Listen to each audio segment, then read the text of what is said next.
Gadis itu selalu dikejar oleh pria kaya tiap hari karena terlalu cantik. Saat itu, sepeda motor listrik kecil dari arah seberang datang. Langsung ditabrak oleh gadis itu dan terjatuh ke jalanan.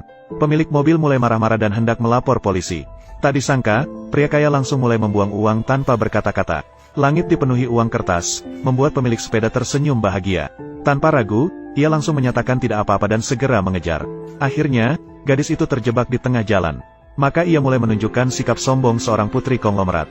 Mengatakan bahwa ia sudah punya pacar dan akan segera menikah. Saat pria kaya itu terkejut dan bingung, gadis itu langsung melarikan diri dengan sepeda motornya. Kemudian, ia tiba di depan kantor catatan sipil. Akhirnya, kekasihnya yang dicintainya tiba. Gadis itu sangat senang. Ia segera mengambil hadiah dan berlari ke arah kekasihnya. Namun kekasihnya hanya melihat dengan dingin. Lalu melemparkan hadiahnya ke udara. Kemudian, memeluk pinggang wanita lain. Mereka datang untuk menikah hari ini. Sambil menyatakan putus dengan gadis itu. Gadis itu bertanya dengan terkejut, apa yang terjadi dengan janji seumur hidup? Pria itu merasa gadis itu hanya seorang dokter miskin. Dia tidak mungkin menikahinya. Wanita itu juga berkata, dia telah membantu pria itu mendapatkan kontrak senilai 1 miliar. Sementara gadis itu memiliki status rendah. Tidak pantas menjadi pacarnya. Gadis itu merasa sangat tersinggung mendengar ini. Dia ingin segera mengatakan bahwa kontrak itu dia yang mendapatkannya. Namun pria itu sama sekali tidak mendengarkan. Mengatakan bahwa mereka tidak akan memiliki hubungan lagi di masa depan. Bahkan meminta gadis itu untuk memanggilnya Duan Song di masa depan. Karena gadis itu tidak pantas memanggil namanya. Gadis itu marah. Hanya baru saja mendapat sedikit kekayaan. Sudah berani menghina orang seperti ini. Cukup. Kau seperti plester obat anjing bagiku. Berusaha keras untuk mengejarku. Kau sebaiknya menyerah sekarang. Aku ingin mencari. Dan akan mencari seseorang seperti Yi. Seorang putri yang berasal dari keluarga bangsawan. Kau jenis orang seperti ini. Aku bahkan tidak akan melirikmu. Duan Haobo. Aku sebenarnya takut kau merasa rendah diri. Sehingga aku menyembunyikan identitasku. Dan membantumu mendapatkan sumber daya secara diam-diam.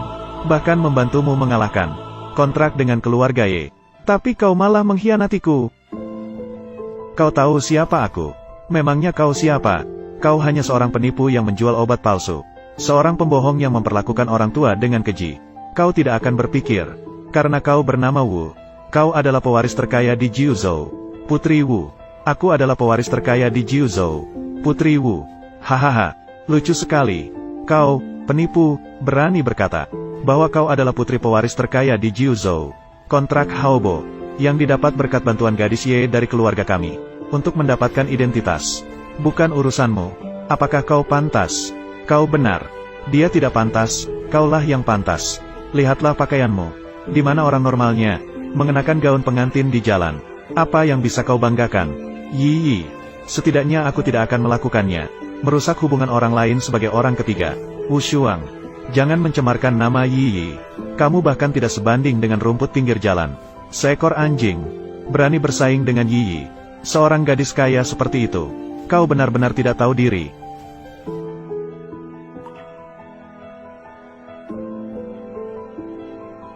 Yi, meskipun kau sebelumnya sudah menjanjikan padaku, tapi hari ini di depan kantor catatan sipil, aku harus meminta semua orang untuk menjadi saksi lagi.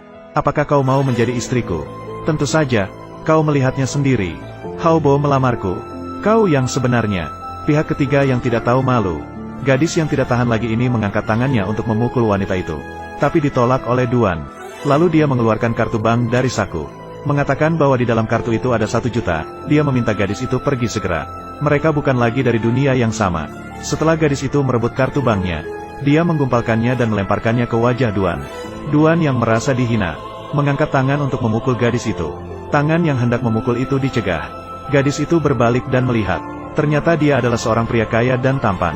Pria kaya dan tampan itu dengan tenang berkata, Duan hanya mengikuti belakang keluarga Ye sebagai anjing pengemis. Sedangkan dirinya adalah tuannya. Putra kedua keluarga Ye.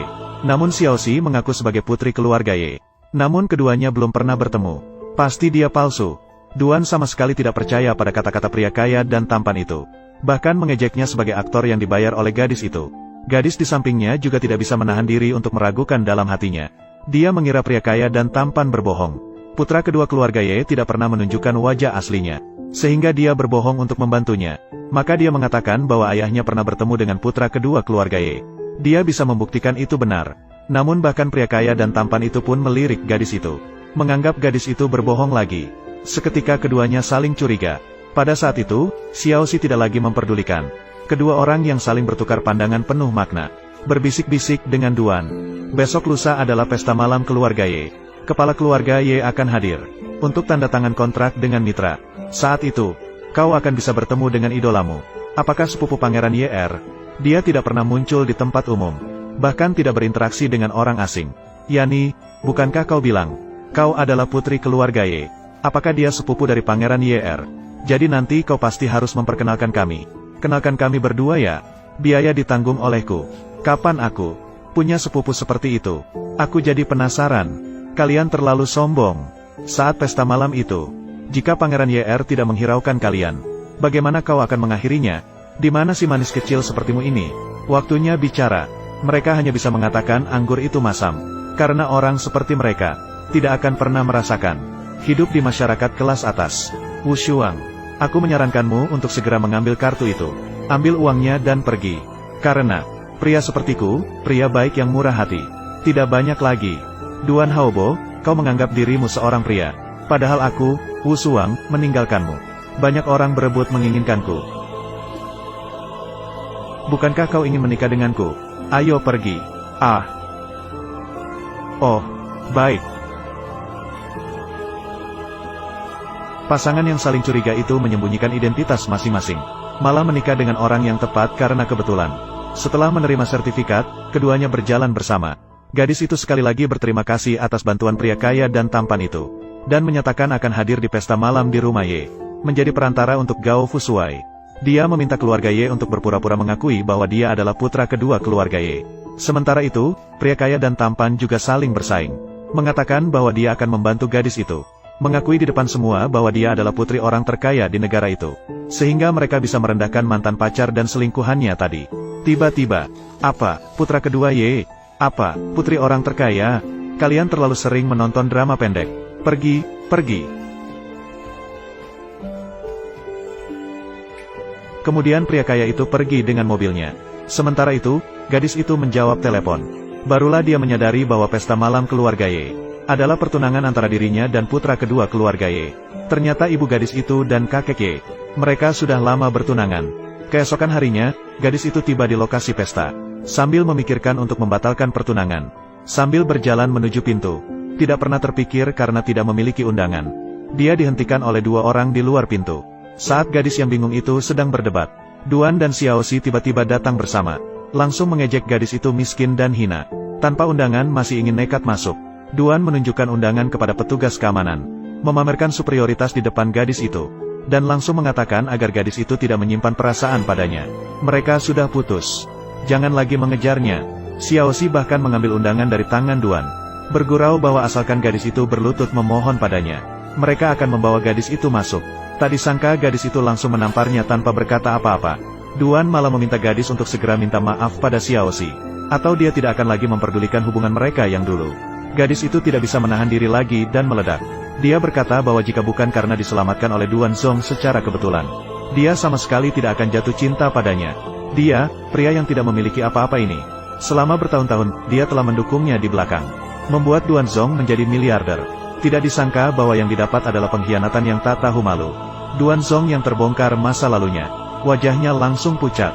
Memanfaatkan Xiao Xi yang masih sibuk di gerai. Segera memerintahkan dua orang bodoh itu. Ingin memukuli gadis itu dengan keras. Saat gadis itu hampir dipukul, tiba-tiba, ada tangan yang kembali melindungi gadis itu. Siapa di antara kalian berani menyingkirkan dia? Apakah kau baik-baik saja? Wu Shuang, kau benar-benar bersama orang miskin ini. Bergaul bersama. Hei, suami miskinmu. Hanya untuk membuatmu terlihat baik. Bahkan harus mengeluarkan banyak uang. Memakai koleksi terbaru dari Givenchy. Semuanya dipakai olehnya. Suamimu yang miskin ini tidak akan bisa mengumpulkan uang untuk membeli pakaian.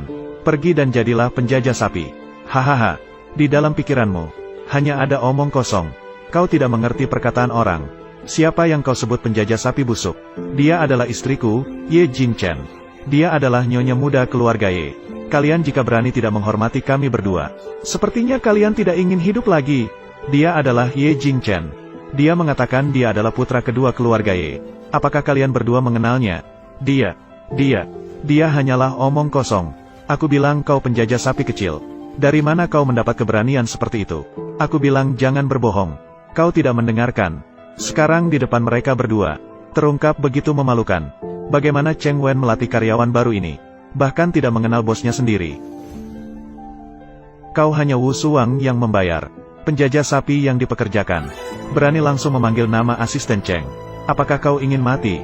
Cheng Wen adalah asistenku. Aku ingin tahu bagaimana cara memanggil namanya. Panggil saja. Jika aku menyuruhnya pergi ke timur, dia tidak akan berani bergerak ke barat. Kau berani menghina asisten Cheng. Penjaga keamanan. Cepat, bawa orang ini keluar. Tarik keluar. Bereskan dia dengan baik. Sepertinya aku harus turun tangan. Aku akan turun tangan sendiri. Tenang saja, karena aku sudah berjanji untuk membantumu berbohong. Lakukan saja. Tunggu teleponku. Apa yang kau bicarakan? Aku akan segera menelponmu. Turunlah dan minta maaf padaku. Cheng Wen, segera datang ke sini. Zhao Qing, panggil orang ke ruang pesta. Dua orang yang terus berpura-pura. Duan, adegan selanjutnya. Mungkin agak berdarah. Atau kalian masuk dulu. Bagus sekali. Aku akan memberimu penghargaan langsung.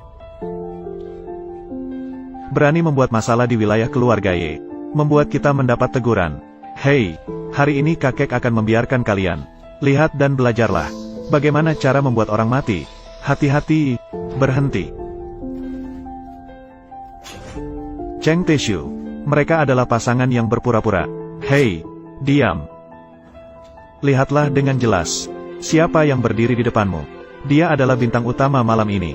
Apakah kalian sudah bosan hidup? Jika bawahan tidak bertanggung jawab, silakan hukum. Ini tidak akan terjadi lagi. Apakah mereka benar-benar orang itu? Meminta maaf. Berlutut. Ya, ini kesalahanku. Aku salah menilai. Tolong lepaskan aku. Cheng Wen. Orangmu tidak mengenaliku, itu tidak masalah. Tapi jangan menyakiti dia. Ya. Kau sudah tenang. Biarkan saja. Anggap saja kau beruntung. Pangeran Ye dan Putri Konglomerat. Mereka dekat. Mengapa aku harus mencarikan pasangan pernikahan untuknya? Mencari calon pengantin melalui kontrak. Pesta malam ini. Ini adalah pertunangan Pangeran Ye dan Putri Konglomerat. Benar. Hanya Putri Konglomerat yang dianggap penting di seluruh Kyushu. Hanya mereka yang dianggap sebagai tokoh besar. Hari ini kita akan bertemu. Tokoh besar ini. Silakan. Bintang utama pesta pertunangan hari ini. Pemimpin keluarga Ye, Ye Jingchen. Dan Nona Wu, putri orang terkaya.